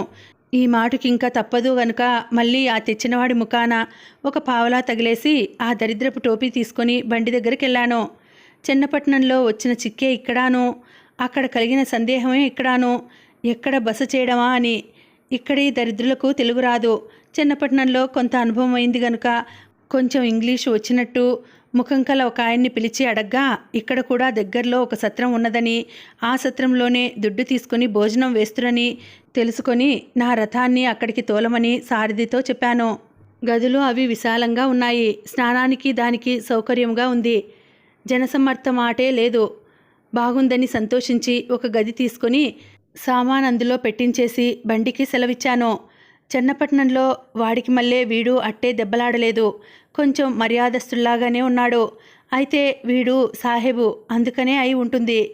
ఇక సావకాశంగా పెట్టె తీసి పండ్ల పొడి వగైరా తీసుకుని దంతదావనాధికము కానిచ్చి స్నానం చేసి కొంతసేపు కూర్చునేసరికి 10 గంటలైంది. భోజనం చేశాను. చెన్నపట్నంలోనే నవ్విన వాళ్ళు ఇక్కడ ఇంకా నవ్వుతారని పట్టుబట్ట కట్టుకోవడం మానేశాను. భోజనం చేసినంతసేపు మనసుకు చాలా కష్టంగానే ఉంది. ఇక ముందు సంగతేమిటో ఏం చేయాలో తోచలేదు. లండన్కి ఏ స్టీమర్ వెడుతుందో, ఎప్పుడు వెడుతుందో, ఎక్కడ టిక్కెట్లు ఇస్తారో ఏమీ తెలియదు. ఎవళ్ళను అడగడానికి ఇక్కడ ఎవళ్ళను ఎరగను కదా. ఒకవేళ నిన్న రాత్రి స్టీమరే తిన్నగా లండన్ దాకా వెళ్ళేదేమో అడిగి తెలుసుకోనన్నా తెలుసుకున్నాను కాను. ఇక్కడ కూర్చుని ఆలోచిస్తే ఏం లాభమని నా సూటు వేసుకొని తలగుడ్డ చుట్టుకొని వీధిలోకి బయలుదేరాను. ఒక దారి తెన్ను తెలియదు. ఎవళ్ళనైనా అడగడానికి వాళ్ళ భాష తెలియదు. ఏమైనా సరేనని దైవం మీద భారం వేసి ముక్కుకు సూటిగా బయలుదేరాను. కొంత దూరం వెళ్ళేసరికి పెద్ద మనిషి సూటు వేసుకొని చక్కగా క్షౌరం చేసుకున్న తలకాయ మీద టోపీ పెట్టుకొని 3 గీతలో 4 గీతలో కనబడేటట్టు గంధం పెట్టుకొని ఎదురుగుండా వస్తున్నాడు. బహుశా ఈయనకి ఇంగ్లీషు వచ్చి ఉంటుంది అనుకున్నాను. ఆయన్ని ఆపి మీకు ఇంగ్లీషు వచ్చునా అని అడిగాను. వచ్చునన్నాడు. అయితే మీదే ఊరన్నాను. కుంభకోణం అన్నాడు. కుంభకోణం అనే మాట వినేప్పటికీ కొంచెం భయం వేసింది. మనం అడిగిన దానికి సరిగ్గా జవాబు చెప్తాడో చెప్పడో అని. అయినా కుంభకోణం వాళ్ళంతా మోసం చేస్తారు గనుకనా మన్ని మోసం చేస్తే మటుకు అతనికి ఏం వస్తుందని. అయ్యా మీరొక్క సహాయం చేసి పెట్టాలన్నాను. నేను అడిగిన మాటకు ఆ పెద్ద మనిషి అపార్థం చేసుకుని అనుమానంతో నా కేసు చూసి నేనేం చేయగలను, ఒట్టి బీదవాడిని అని వెళ్ళపోబోతున్నాడు. ఆయన్ని మళ్ళీ ఆపి నాకు ఆయన వల్ల ధన సహాయం ఏమీ అక్కర్లేదని అభయం ఇచ్చి ఒక విషయం మిమ్మల్ని అడిగి తెలుసుకోవాలని ఉంది నాకు అన్నాను. ఏమిటి అన్నాడు. నేను చెప్పబోయే విషయం మాత్రం ఎవళ్ళ దగ్గర మటుకు చెప్పవద్దన్నాను. సరేనన్నాడు. నేను లండన్ వెళ్ళాలని బయలుదేరాను. ఇంటి దగ్గర మా వాళ్లకు తెలియదు. అక్కడికి వెళ్ళే స్టీమర్ ఎప్పుడు బయలుదేరుతుందో, టిక్కెట్లు ఎక్కడిస్తారో ఈ సంగతులేమన్నా తమకు తెలిస్తే చెబితే సంతోషిస్తాను. ఇంటి దగ్గరే ఈ సంగతి తెలిస్తే వెళ్ళనివ్వరని భయపడి వచ్చేశాను. ఇక్కడెవళ్ళనూ ఎరగను నేను. అందుకని మీకేమన్నా తెలిస్తే దయచేసి చెప్పండి అన్నాను. ఓ ఇంతే కదా, దానికి అభ్యంతరమేమున్నది. ఇలా ఫలానా చోటికి వెళితే థామస్ కుక్ అండ్ సన్ అని బల్ల కట్టి ఉన్న పెద్ద కంపెనీ ఒకటి కనబడుతుంది. తిన్నగా అందులోకి వెళితే టిక్కెట్టు మీకు కావలసిన యావత్ విషయాలు తెలుస్తాయి అని చెప్పాడు. సరే బాగుంది, ఈ మాత్రం తెలిస్తే ఇక లండన్ వెళ్ళామన్నమాటేను అని తిన్నగా కంపెనీ దగ్గరికి వెళ్ళాను. ఆ కంపెనీ చూసేసరికి లోపలికి వెళ్ళడానికి భయం వేసింది. ఇంత దేశం తిరిగానా అంత మేడ మటుకు ఎక్కడా కనబడలేదు. అది కాకుండా తీరా లోపలికి వెళితే స్టీమర్ ఉందంటారో లేదంటారో, ఇంకో వారం రోజుల దాకా రాదంటారో, లేకపోతే అసలు ఇక్కడి నుంచి వెళ్ళడం మానేశాయి అంటారేమో. ఇక్కడి నుంచి స్టీమర్లు వెళ్ళడం లేదు అంటే చచ్చినట్టు ఇంటికి వెళ్ళవలసిందే. ఇంకో వారం 10 రోజులు ఆలస్యం అవుతుంది. అంచేత ఈ లోపున మా వాళ్ళు నా సంగతిలాగో తెలుసుకొని ఇక్కడికి వచ్చి పట్టుకుంటారేమో. అంతేకాకుండా ఎవలన్నీ కనుక్కోకుండా ఉజ్జాయింపునేదో కొద్దిగా తీసుకువచ్చాను డబ్బు. ఇక్కడ తీరా చాలదంటే ఏం కాను నా గతి. ఇక్కడ మనకు అప్పు ఇచ్చేవాళ్ళు ఎవరుంటారు అని ఇన్ని విధాలుగా మనసు పోయి లోపలికి వెళ్ళడానికి కొంచెం సంకోచించాను. ఏమైతే మటుకు ఇంత దూరం వచ్చిన తర్వాత ఇక్కడ సంకోచిస్తూ నిలబడితే లాభమేముందని, ఏమైతే అవుతుందని లోపల దండం పెట్టుకొని కంపెనీలోకి వెళ్ళాను. అక్కడొక బంట్రోతు కనపడి ఎక్కడికి అన్నాడు. లోపలికన్నాను. ఎందుకు అన్నాడు. ఊరికినే అన్నాను. అయితే వెనక్కు తిరగండి అన్నాడు. వెనక్కెందుకు అన్నాను. ముందు పని లేనప్పుడు వెనక్కే అన్నాడు. నాకు ముందు పని ఉంది అన్నాను. ఏం పని అన్నాడు. ఏమైతే మటుకు నీతోటి చెప్పాలా అన్నాను. చెప్పాలన్నాడు. ఎందుకన్నాను. అనేప్పటికీ వాడికి కోపం వచ్చి ఒక మాట కండ్లెర్రజేసి నా కేసు చూసి నిన్ను లోపలికి వెళ్ళనివ్వడానికి అన్నాడు. నీ వెళ్ళనిచ్చేదేమిటన్నాను. నే వెళ్ళనివ్వనక్కర్లేకపోతే వెళ్ళలేదేమి అన్నాడు. వెళతానన్నాను. వెళ్ళి చూద్దాం అన్నాడు. నా ఇష్టమైనప్పుడు వెళ్తాను, నీ ఆజ్ఞ ఏమిటి నాకు అన్నాను. ఒక నిమిషం వాడు మాట్లాడక ఊరుకున్నాడు. నేను ఏదో ఆలోచిస్తున్నట్లు గోడలకేసి మేడ మెట్లకేసి జేబుల్లో చేతులు పెట్టుకు చూస్తూ నిలబడ్డాను. కానీ లోపల మటుకు భయంగానే ఉంది. తీరా సాహసించి ముందుకు అడుగు వేస్తే వాడు రెక్క పట్టుకుని వెనక్కు లాక్కు వెళ్తాడేమో. ఇంగ్లాండ్ వెడుతున్నప్పుడు అటువంటి పరాభవం జరగడం బాగుండదు. సరే అయినా ఏం చేస్తాడో చూద్దామని ఒక అడుగు ముందుకు వేశాను. వెనక నుంచి తుపాకీ పేల్చినట్లు ఆగో అన్నాడు. వెనక్కి తిరిగి చూసి ఏం అలా ఉలిక్కిపడ్డావన్నాను. ఇంక వాడు కోపం పట్టలేకపోయినాడు. తిన్నగా నా దగ్గరికి వచ్చి నా భుజం మీద చెయ్యి వేసి ఇంక నీ పెంకెవేషాలన్నీ కట్టిపెట్టి మర్యాదగా బయటికి వెళ్ళమన్నాడు. వాడు భుజం మీద చెయ్యి వేసేసరికి నాకు కోపం వచ్చింది. భుజం మీద చెయ్యి తీసివేసి నీవు బంట్రోతు అన్న సంగతి మర్చిపోయినట్లున్నావు. ఇందాక నుంచి పోనీయమని మర్యాదగా ఊరుకున్నాను. నీ బోటి వాళ్ళను 1,00,000 మందిని చూశాను. ఇంకా అట్టే నీవు పెంకితనం చేశావంటే నీ మీద రిపోర్ట్ చేయవలసి వస్తుంది. తీరా ఉద్యోగం పోతే అప్పుడు విచారిస్తే ఏమీ లాభం ఉండదు. కాబట్టి జాగ్రత్త అని ముందుకు నడవబోయాను. వాడింక ఏమీ సమాధానం చెప్పకుండా నా చెయ్యి పట్టుకొని తిన్నగా వీధిలోకి తీసుకువెళ్ళి దిగబెట్టి దిక్కున్న చోట చెప్పుకోమన్నాడు. ఆలోచిస్తే దిక్కేమీ ఉన్నట్టు కనిపించలేదు. తీరా ఈ బంట్రోతు ముండావాడితో దెబ్బలాట పెట్టుకుంటే అసలు వ్యవహారం చెడుతుందేమోనని భయం వేసింది. ఇక్కడ వీడి స్నేహం చేసుకుంటే గానీ లాభం లేదని తోచింది. అందుకని మళ్ళీ వాడి దగ్గరికి వెళ్ళి నెమ్మదిగా ₹1/2 చేతిలో పెట్టి నేను లండన్ వెళ్ళవలసిన మాట నిజమేను. టికెట్ కోసమని వచ్చాను. లేకపోతే ఇక్కడ నాకేం పని గనుక.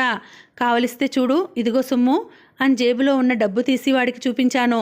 వాడు అప్పుడు నా మాట నమ్మి జరిగిన పొరపాటుకు క్షమించమని లోపలికి దారి చూపించాడు. తిన్నగా లోపలికి వెళ్ళాను. ఆ గదిలో గోడల నిండా పెద్ద పెద్ద స్టీమర్ల ఫోటోగ్రాఫులు మ్యాపులు ఉన్నాయి. అక్కడ ఒక దొరగారు కూర్చున్నారు.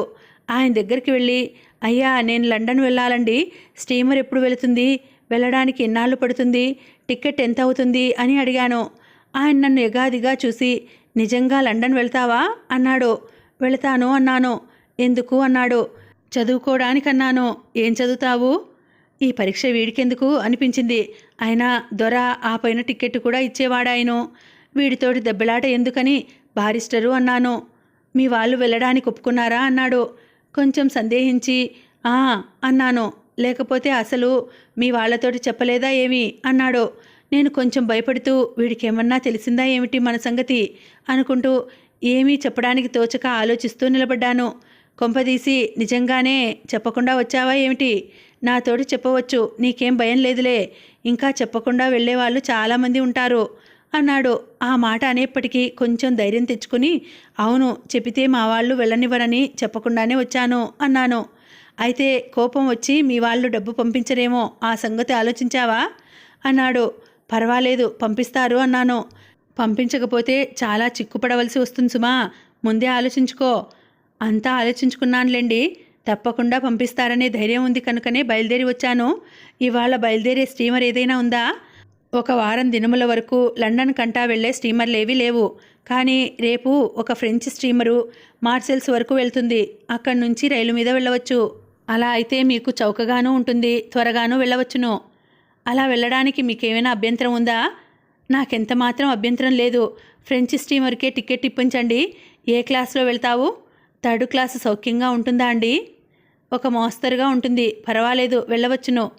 అయితే థర్డ్ క్లాస్ టికెట్ ఒకటి ఇప్పించండి. సరేనని టికెట్ ఇచ్చి మార్సెల్స్లో కూడా మా కంపెనీ ఉంది. అక్కడే కాకుండా ప్రతి పట్టణంలో ఉంటుంది. ఎక్కడే విధమైన సహాయం కావాల్సి వచ్చినప్పటికీ మా కంపెనీకి వెళ్ళినట్టయితే వాళ్ళు చేతనైన సహాయం చేస్తారు. నీవేం భయపడనక్కర్లేదు అని అభయమిచ్చాడు. సరే ఇంకా మనకేం పర్వాలేదు కదా అనుకున్నాను. నీ దగ్గర డబ్బు చాలా ఉన్నట్లయితే మా చేతికి ఇవ్వాల్సింది. నీ దగ్గర ఉంటే పోవచ్చును. నీవు దిగగానే మార్సెల్స్లో మా కంపెనీ వాళ్ళు నీ సొమ్ము నీకు ఇచ్చివేస్తారు. నీవు ఇంకా ఇంటికి సొమ్ము అది పంపమని మీ వాళ్లకు వ్రాసేటట్లయితే మా కంపెనీ అడ్రస్సు మీ వాళ్లకు తెలియపరచవలసింది. నీకు సొమ్ము వచ్చినా ఉత్తరాలు వచ్చినా మేం జాగ్రత్తగా ఒప్పచెబుతాము అన్నాడు. సరే సరే, ఈ ఏర్పాటు చాలా బాగుందని నా దగ్గరున్న సొమ్మంతా ఆయనకిచ్చాను. ఒక 50 రూపాయల మటుకు నా దగ్గర అట్టే పెట్టుకోమని, మిగతా సొమ్ముకొక చెక్కు, ఈ 50 రూపాయలు నా చేతికిచ్చి మార్సెల్ వాళ్ళ కంపెనీ విలాసం ఉన్న అచ్యుత చీటీ కూడా ఒకటిచ్చాడు. రేపు మధ్యాహ్నం 3 గంటలకు ఇక్కడికి వచ్చినట్లయితే స్టీమర్ దగ్గరికి పంపిస్తామన్నాడు. ఆయన దగ్గర ఆ సెలవు తీసుకొని, ఆహా ఎంత గొప్ప కంపెనీ, ప్రతి పట్టణంలోనూ ఉందంటున్నాడు. నా బోటిగాండ్లకిలా బోలెడంత సహాయం చేస్తున్నాడు. వీళ్లకు దీనివల్ల ఏమైనా లాభం ఉంటుందా, లేకపోతే ఊరికనే చేస్తున్నారా అని ఆలోచిస్తూ వీధి గుమ్మం దగ్గరికి వచ్చాను. ఇందాకటి బంట్రోతు లేచి నిల్చుని, టికెట్ తీసుకున్నారా అండి అన్నాడు. తీసుకున్నానని చెప్పగానే నాకు సలాం చేశాడు. వాడి పొగరుబోతుతనం కొంత అణిగింది కదా అని సంతోషించాను. అక్కడి నుంచి బజారు వైపుకి దారి అడిగి తెలుసుకొని బయలుదేరి వెళ్ళాను. ఈ పట్టణం బజారు కూడా చాలా బాగానే ఉంది. చిన్నపట్నంలో కంపెనీ లాంటి కంపెనీ ఒకటి కనబడితే ఇది వరకు కొన్నది అక్కరకు రాలేదు కనుకను మళ్ళీ టోపీ ఒకటి కొనుక్కున్నాను. తర్వాత సత్రం వద్దకు వచ్చేసరికి ఇంకో సంగతి జ్ఞాపకం వచ్చింది. దీపం ఒకటి అవసరం కదా అని. స్టీమర్లో దీపం లేకపోతే ఒకవేళ ఉన్నప్పటికీ వాళ్ళు తెల్లవార్లు ఉంచుతారో ఉంచరో. చీకట్లో పడుకోవడానికి నాకు భయం. నిన్న రాత్రి స్టీమర్లో దీపాలు ఎక్కేటప్పటికున్నాయి కానీ నాకు తలనొప్పి వికారంతో ఒళ్ళు తెలియకుండా పడుకుని తెల్లవారేదాకా మెలకువ రాకపోవడం వల్ల రాత్రి తెల్లవార్లు ఉన్నవో లేవో జ్ఞాపకం లేదు. తీరా స్టీమర్లో లేకపోతే అప్పుడు దొరకదు కదా. ఇంతకు మనకో దీపం ఎప్పటికైనా ఆడంగుకు వెళ్ళిన తర్వాతనైనా కావాల్సిందే కదా.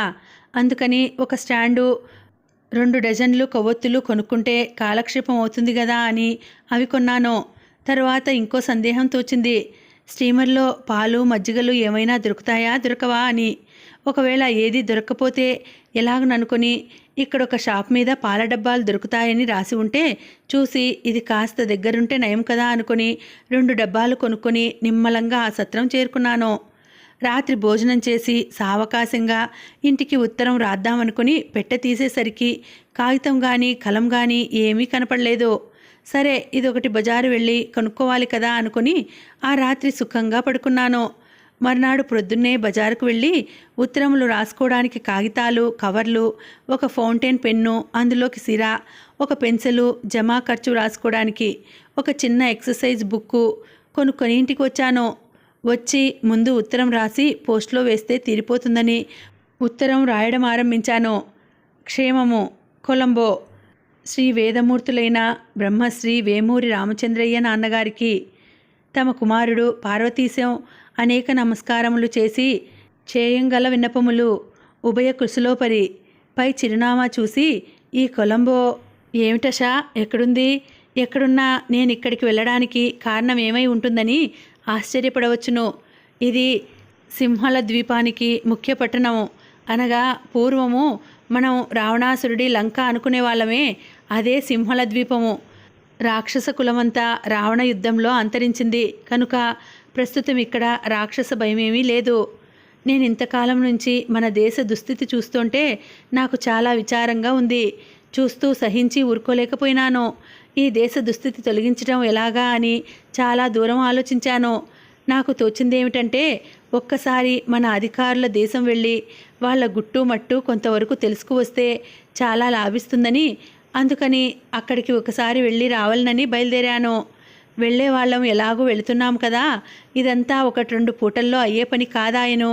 కొంతకాలం అనగా 1 ఏడాదో 2 ఏండ్లో ఉండక తప్పదు. అందుకని ఈ లోపున బారిస్టర్ పరీక్ష చదివి పాస్ అయితే మళ్ళీ స్వదేశానికి వచ్చిన తర్వాత ఒకడి కింద తల వంచుకొని పని చేయనక్కర్లేకుండా స్వతంత్రంగా జీవనం చేయవచ్చునని ఊహించి అక్కడ బారిస్టర్ చదువు నిశ్చయించుకున్నాను. అక్కడ అయ్యే ఖర్చు విషయం ఎంత కావలసింది, అక్కడికి వెళ్ళిన తర్వాత ఉత్తరం రాస్తాను. ప్రస్తుతం ఖర్చు కోసం 500 రూపాయలు ఇక్కడ నర్సాపురం నాటకం కంపెనీలో రాజు వేషం వేసే గజవల్లి నారాయణ గారి ద్వారా ₹1.14 వడ్డీ చప్పున బదులు పుచ్చుకున్నాను. ఆయన నా ఎందుండే స్నేహం చేతను ఇంత తక్కువ వడ్డీకి ఇప్పించానని, సొమ్ము మటుకు త్వరగా పంపించమని చెప్పారు. కాబట్టి ఆ 500 రూపాయలు వారికి వెంటనే ఇచ్చివేసి మరో 500 ఫ్రాన్స్ దేశంలో ఉండే మార్సెల్స్ అనే గ్రామానికి థామస్ కుక్ అండ్ సన్ వారు చూసుకొని నాకిచ్చేటట్లుగా టెలిగ్రాఫ్ మనీ ఆర్డర్ ద్వారా తక్షణం పంపించగోరదను. మీరలా చేయని ఎడల పరదేశంలో చాలా ఇబ్బంది పడవలసి వస్తుంది. ఇదంతా తెలివి తక్కువని, ఇంత డబ్బు ఖర్చు అవుతున్నదని మీరు అనుకోవచ్చును. కానీ నేను చాలా దూరాలోచన చేసే వెళుతున్నాను. బారిస్టరీ పాస్ అయ్యి వచ్చినట్లయితే కావలసినంత డబ్బు సంపాదించగలను. మీరు నన్ను ఇంటికి రప్పించుటకు ఏ విధమైన ప్రయత్నము చేయవద్దు. నేను తలపెట్టిన కార్యము సఫలమయ్యేటంత వరకు ఇంటికి రాను. ఈ రోజుననే స్టీమర్ ఎక్కుతున్నాను. మీరు వృధా ప్రయాస పడవద్దు. మీ తోటి చెప్పకుండా, మీ సెలవు లేకుండా ఇలా వెళ్ళిపోయినందుకు నాకు చాలా విచారంగా ఉంది. ఇదివరకెప్పుడు మీరు చెప్పిన మాటకు నేను వ్యతిరేకముగా నడుచుకోలేదని మీకే తెలుసును. కానీ ఈ విషయంలో మటుకు తెలిస్తే వెళ్ళనివ్వరని ఇలా చేయవలసి వచ్చింది. ముందు ముందు చాలా డబ్బు సంపాదించడమే కాకుండా దేశానికి కూడా చాలా ఉపకారం చేయగలనని నమ్మకం ఉండటం చేత ఇంత సాహసమైన పని చేస్తున్నాను. దీనివల్ల మీరెంత కష్టపడేది నాకు తెలుసును. అయినప్పటికీ ఇలా చేయక తప్పింది కాదు. పరదేశంలో ఎంతెంత కష్టపడతానో అని, సముద్రం మీద ఏమీ అపాయం ఉంటుందో అని మా అమ్మను బెంగ పెట్టుకోవద్దని చెప్పగోరదను. మీకందరికీ ఇంత కష్టం కలుగజేసినందుకు నన్ను క్షమించవలేను. మార్సెల్స్లో దిగగానే ఉత్తరం రాస్తాను. మా అమ్మకు నమస్కారాలని చెప్పవలెను, చిత్తగించవలెను. విధేయుడు వే పార్వతీశం. షరా సొమ్ము మటుకు తక్షణం టెలిగ్రాఫ్ మనీ ఆర్డర్ ద్వారా పంపించవలేను. ఈ ఉత్తరం రాయడానికి చాలా కష్టం వేసింది. మా అమ్మ మాట తలుచుకునేసరికి కండ్ల వెంబడి నీళ్లు వచ్చినాయి. చెయ్యి వనకడం మొదలుపెట్టింది. కలం ముందుకు సాగింది కాదు. ఎలాగైతేనేమి ఉత్తరం పూర్తి చేసి కవర్లో పెట్టి పై చిరునామా వ్రాసి పోస్టాఫీస్కు వెళ్ళి పోస్టులో వేసి వచ్చాను. ఇంటికి వచ్చి స్నానం చేసి భోజనానికి లేచాను. అన్నం ఏమీ సహించింది కాదు. ఎలాగో 2 మెతుకులు నోట్లో వేసుకొని లేచి వచ్చి సామాను సర్దుకుని కాసేపు పడుకొని 2 గంటలకు బయలుదేరి సామాను సహితంగా కుక్ వారి కంపెనీకి వెళ్ళాను. అక్కడి నుంచి వారు నాతోటి కూడా ఒక బంట్రోతునిచ్చి సముద్రపు ఒడ్డుకు పంపించారు. మా స్టీమరు సముద్రంలో కొంచెం దూరంలో ఉంది. మొన్న ఎక్కిన స్టీమర్ కంటే కూడా చాలా గొప్పదిగా కనబడ్డది.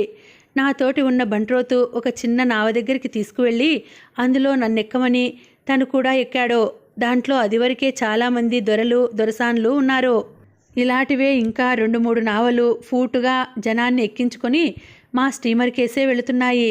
ఈ జనమంతా మా స్టీమర్లో ఎక్కేవాళ్లేనని చెప్పాడు నాతో ఉన్న మనిషి. నిమ్మలంగా స్టీమర్ దగ్గరికి చేరాము. మొన్నటికి మళ్ళనే నిచ్చెన కిందికి దింపారు. ఒక్కొక్కళ్ళమే పైకెక్కాము. ఒక్క పెద్ద మేడ మీద నుంచుని క్రిందికి చూస్తున్నట్లుగా ఉంది. దాని మీద నిల్చొని చూస్తుంటే నాతో ఉన్న మనిషి నా సామాన్ తీసుకువెళ్ళి లోపలెక్కడో పెట్టేశాడు. మేమంతా చాలామందిమి అక్కడ నిలబడి సముద్రం కేసి, తక్కిన స్టీమర్ల కేసి, దరిని ఉన్న మెడల కేసి చూస్తున్నాము. ఇంతలోకే గంట వినపడ్డది. క్రిందకు దిగే వాళ్ళంతా దిగిపోమ్మని కేక వేశారు.